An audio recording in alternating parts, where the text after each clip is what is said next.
The checkout line at Kroger was where my sister-in-law first showed me who she really was. I didn't see it then. That's the thing nobody tells you about being slowly dismantled. It looks exactly like kindness on the way in. I'm Leona, 29 years old, and I'm standing outside the locked door of my own home on a Tuesday afternoon in October, with a bag of groceries in one hand and my phone in the other, calling my husband for the 14th time. 14. I counted later. The calls go to voicemail, one after another, his chipper recorded voice telling me to leave a message. And I'm watching the sun drop behind the oak tree in our front yard, thinking about how I used to love that tree. My older sister calls me first. She has a habit of that, catching me exactly when something is wrong, like she has a wire running from her chest to mine. "Hey, what are you doing right now?" she asks, and something in my voice must give it away immediately, because she goes quiet for a second and then says, "Leona, where are you?" "Outside my house," I say. Another pause. "Why are you outside your house?" I look at the groceries. Salmon. Brown rice. The good olive oil my husband had asked me specifically to get. He changed the locks, I say. And once I say it out loud, I realize how long I've been standing here, not saying it even to myself. The silence on her end is different from the one inside his truck. It's the silence of someone who has been waiting for a phone call like this for a very long time. She asks me how long. I tell her 8 months. Inside my sister's car, the heat is on too high and she doesn't turn it down. She just drives. My nephew is in the back seat. He's 7, wearing a dinosaur backpack, completely unbothered, and I'm watching the streetlights come on one by one through the passenger window, trying to remember when exactly I stopped being a person who made her own decisions. It started, I tell her, with his sister moving back to town. Audrey had been in Phoenix for 3 years. My husband. I'll call him my husband because that's what he was, technically, until he wasn't, had always talked about her like she was something rare. Brilliant. Practical. The kind of woman who knew how to handle things. When she came back, she came to our house first. That same night. She brought wine and a charcuterie board from Whole Foods, and she sat at my kitchen table and asked me questions about my job with this warm, focused attention that made me feel seen. I was a dental hygienist. Still am. I worked 4 days a week at a practice in Kennesaw, Georgia, and I liked it. I was good at it. I had my own checking account, my own car, my own small retirement fund that my dad had helped me set up when I was 22. Audrey said, "You must be exhausted, working full-time and managing the house." I said I didn't mind. She said, "You shouldn't have to do both." And she looked at my husband when she said it, the way you look at someone when you're reminding them of a conversation you already had. I didn't think about that look until much later. The next week, Audrey started coming over on Saturdays. She'd bring coffee and she'd end up staying until dinner, reorganizing the pantry, offering opinions on the furniture arrangement, asking about our finances with this breezy casualness that I mistook for sisterly interest. When I mentioned that I'd just paid off my car, she said, "That's great. But you know, having one car between you two makes so much more practical sense. You could consolidate. Simplify." She said the word simplify the way people say it in luxury real estate ads. Like it was aspirational. My husband thought it was a good idea. I told myself he was just being practical. That's the thing about a slow trap. It doesn't feel like a trap. It feels like a series of reasonable suggestions made by people who seem to have your best interests at heart, and you keep saying yes because saying no feels ungrateful, and by the time you understand what's happening, you're standing in your driveway holding a bag of salmon with no key to your own front door. "When did you know?" my sister asks. She's not looking at me. She's watching the road, both hands on the wheel, and her voice is very steady. "I think I knew around month 4, I say, when he moved our joint savings into a new account and said it was for tax purposes." Tax purposes. He's a financial advisor. I thought he knew more than me. I let him. She exhales through her nose. Audrey had this idea, I tell her, that I was bad with money. She never said it directly. She'd just make these little comments. "Oh, you guys ate out again this week?" Or she'd pick up a receipt off the counter and kind of look at it before putting it down. Never said anything. Just looked. And then one day, my husband sits me down and says he's worried about our financial future, and he thinks we should put everything through one account, his account. And I should just use a debit card he'd load weekly for my expenses. My sister finally glances over at me, like an allowance. He called it a household budget system. In the back seat, my nephew has fallen asleep, his head tipped sideways against the window, his mouth slightly open. Kids can do that, fall asleep in the middle of everything and wake up somewhere safer. I watched him and felt something tighten in my chest. I transferred the money, I say. My savings, my emergency fund. I transferred all of it because he said it would make more sense to keep everything in one place, and I was so tired of feeling like I didn't understand my own life that I did it. My sister doesn't say anything. He sold my car 3 weeks later. She grips the steering wheel tighter. I can see her knuckles go pale even in the dark. He had told me the car needed transmission work and that the cost wasn't worth it. He'd found a private buyer and handled the whole thing while I was at work. Deposited the money, $400 into the joint account, which I no longer had the login for. Told me he'd ordered me a bus pass. A bus pass. I was 29 years old with a full-time job and a husband who had purchased me a monthly bus pass and presented it like a gift. Audrey's name was on the account. I found that out 3 months later, entirely by accident, when a bank statement arrived in paper form, something I hadn't requested. And I saw it sitting on the counter before my husband noticed and took it. I only had 30 seconds with it.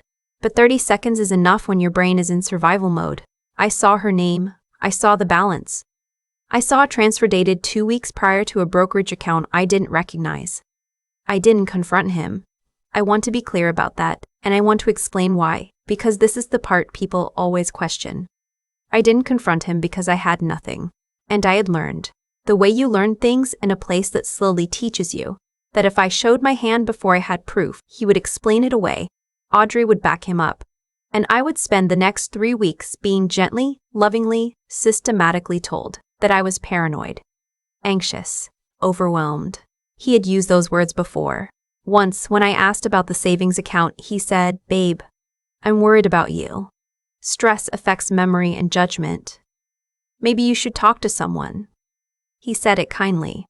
That's the part that made it so disorienting. He wasn't cruel. He was concerned. There's a certain kind of control that wears the costume of concern so convincingly that you start to believe you really are the problem. You run a self-diagnostic. You second-guess every instinct. You decide that maybe you are anxious, maybe you do misremember things, maybe your discomfort is just your own brokenness and not a reasonable response to an unreasonable situation. I started taking screenshots. Quietly. At night, when he left his laptop open. Bank transfers, statements, emails between him and Audrey that referenced the situation and keeping her stable. I kept them in a hidden album on my phone, locked behind a separate code. I kept a small notebook in my locker at work dates, amounts, things said. I didn't know exactly what I was building toward. I just knew I needed to not be empty-handed when the moment came. The moment came when he changed the locks. My sister's name is Rochelle, and she is 4 years older than me and works as a paralegal at a firm in Marietta. She has never once in her life made a decision quickly that she would later regret. I used to find that maddening. I was grateful for it that night more than I can describe. She put my nephew to bed, poured herself a glass of water, sat across from me at her kitchen table, and said, "Walk me through everything, all of it. Start from when Audrey first came to dinner." So I did. It took 2 hours. She didn't interrupt much. She asked clarifying questions. Dates, amounts, specific words people had used. She had a legal pad and she wrote things down in her small, slanted handwriting. At one point she asked, "Did you sign anything? Any documents at all, voluntarily?" And I said I'd signed a form to add him as joint owner of my checking account. She wrote that down and underlined it. When I finished, she put her pen down. "Okay," she said. "The car sale without your explicit documented consent, the unauthorized account access, the transfers, the attorney I work for, handles family law and financial fraud. He'll see you first thing tomorrow." I already texted him. "Rochelle, I saw it 6 months ago," she said, cutting me off quietly. "When you came to Thanksgiving and you looked at him before you answered a single question I asked you, not in a loving way, in a checking way. Like you needed to know if it was okay to talk. I almost said something then. Her voice went rough at the edges. I told myself you were an adult and it wasn't my place. I told myself if you needed help you'd ask. She looked at the legal pad. I left you in there without saying a word, and I'm sorry for that. I reached across the table and put my hand over hers. You're here now, I said. We sat like that for a minute. Then I said, Rochelle, I need you to know something. I wasn't just waiting. I wasn't just surviving. I pulled out my phone and opened the hidden album. Screenshot after screenshot after screenshot. Bank records. Transfers. Emails. A photo of that paper statement with Audrey's name visible. I was building a case. She stared at the screen, scrolled slowly, looked up at me. All of this while living there? I picked the lock while they thought they were holding the keys. She was quiet for a moment. Then she turned back to the legal pad and picked up her pen. First thing tomorrow, she said. The attorney's name was Mr. Peck, Okafor, and he reminded me a little of a high school principal. Calm, precise, someone who had seen enough to be unshockable. He looked at what I had in about 40 minutes, and then he took off his glasses and set them on his desk and said, This is not a marital dispute. What you're describing, particularly the unauthorized access to your individual accounts, the vehicle sale, and the joint account additions made without full informed consent, this is financial fraud. In the state of Georgia, several of these acts carry criminal liability. He filed an emergency motion to restore my access to the joint accounts that same afternoon. It took 4 days. 4 days during which I stayed at Rochelle's, slept in her guest room next to a shelf of her son's soccer trophies, ate cereal in the morning and tried to act normal. My husband called twice. I didn't answer. Audrey texted me a message that said, We're worried about you. Please come home so we can talk. I screenshotted it and sent it to Mr. Okafor. On the 5th day, Rochelle drove me back to the house. Not to go inside. Just to be there when the sheriff's deputy served the emergency financial restraining order. My husband answered the door in a golf shirt looking confused. Audrey was behind him. She'd been staying there, I learned later, since the night he changed the locks. She saw the deputy and her face did something complicated that it took me a moment to identify. It was the expression of someone whose plan has just hit an obstacle it didn't account for. Leona. My husband stepped forward. Let's just talk. This is completely unnecessary. We can work this out. The account you accessed without my authorization, I said, had $23,400 in it. My car was sold for $8,400 without my consent. And the investment account that you and your sister opened jointly has $31,000 in it. $11,200 of which I can document as originating from my personal savings. I had practiced this. I had written it on a notepad the night before and read it out loud to Rochelle's bathroom mirror. That's over $60,000. Mr. Okafor has already been in contact with the Cobb County DA's office. Audrey's hand tightened on the doorframe. My husband said my name again, softer this time. Like we were having an argument about groceries. Like he could still turn the temperature down and convince me the water was fine. I'm not here to talk, I said. I'm here because this deputy has paperwork for you, and because I needed to see your face when you understood that I wasn't scattered. I wasn't anxious. I was paying attention the entire time. I turned around and walked back to Rochelle's car. I didn't look back to the house. I didn't look at the oak tree in the front yard. I had loved that tree once, and I would love trees again. Just not that one. The drive back felt like the first full breath after being underwater. I didn't feel triumphant. I want to be honest about that too, because I think we expect survivors to feel triumphant. And mostly, I just felt emptied out and exhausted and a little bit dizzy with the strangeness of being a person who had just done the thing she'd been terrified to do for 8 months. You okay? Rochelle asked. I don't know yet, I said. Ask me in a week. Back at her kitchen table, we went through the numbers again with Mr. Okafor on speakerphone. The picture that came together over the next 2 weeks was worse and better than I'd expected, in different ways. Worse. Audrey had been the architect. She'd done this before, or something like it. There was a dispute with a former boyfriend that had been settled quietly, and I only found out about it when Mr. Okafor ran a background check. The investment account had been opened in her name with my husband as a secondary holder. The transfers from my savings had been executed in 3 smaller amounts to avoid automatic bank flagging, which Mr. Poinso Okafor described as structuring and which added a federal dimension to the situation that I hadn't expected. Better, because I had screenshots of the emails between them. Emails where my husband wrote things like she won't notice if we keep it under 10, and Audrey replied just make sure she stays off the laptop. The evidence wasn't ambiguous. There was no version of this where they could claim miscommunication or marital misunderstanding. I dropped the civil suit in exchange for full restitution. Every dollar returned within 30 days with interest and a signed, notarized agreement. I did not drop the criminal referral. That was Rochelle's advice and Mr. Okafor's and my own gut. My husband and Audrey hired attorneys. The process moved slowly, and I tried not to watch it too closely because I had other things to rebuild. 4 months later, I'm standing in my own apartment. It's the 3rd floor of a building in East Cobb, 12 minutes from the dental practice, with windows that face east so I get morning light. It's small. I own exactly the furniture I chose, arranged exactly the way I want it, and nobody has ever stood in my kitchen and picked up a receipt off my counter and looked at it.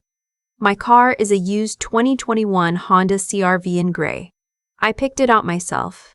I drove it off the lot on a Thursday afternoon and sat in the parking lot for about 5 minutes, with my hands on the wheel and the engine off, just to feel what it felt like to own something again. The restitution cleared. All of it. I put 12 months of emergency fund into a high-yield savings account that only I have access to. I called my dad and told him about the retirement fund, and he was quiet for a long time, and then he said, "Leona, you got it back. That's what matters." He cried a little. I pretended not to notice, because he would have hated it if I noticed. My credit took some damage. The inquiries Audrey had made trying to open additional accounts in my name required a fraud alert and a lengthy dispute process. But it's being repaired, methodically, the way I've learned to do most things now. One documented step at a time. My husband, my ex-husband, as of 6 weeks ago, when the divorce was finalized, pled to a reduced charge. Audrey's case is still moving through the system. I don't follow it closely. Mr. Okafor sends me updates when there's something material, and I read them and file them and go on with my day. People ask me sometimes, Rochelle's friends, my coworkers, people who've heard pieces of the story, how I stayed in it as long as I did. How I didn't see it earlier. Why I didn't leave the first time something felt wrong. I tell them about the thermostat. If you want to boil water slowly, you don't start at high heat. You start at the temperature the water is already at. You increase it so gradually that the change is never the thing you're reacting to, only the current state of things, which you've already normalized. By the time the water is hot enough to burn you, it's been hot for so long that burning feels like the baseline. I wasn't naive. I wasn't weak. I was inside a system designed specifically to make my own perceptions feel unreliable. And when I finally trusted my perceptions again, I didn't make noise about it. I documented. I waited. I picked the moment. There's a specific kind of strength that doesn't look like strength from the outside. It looks like going along with things. It looks like compliance. What it actually is patience. Patience and preparation, and the very quiet, very persistent refusal to let someone else's version of you become the one you believe. I am not anxious. I am not scattered.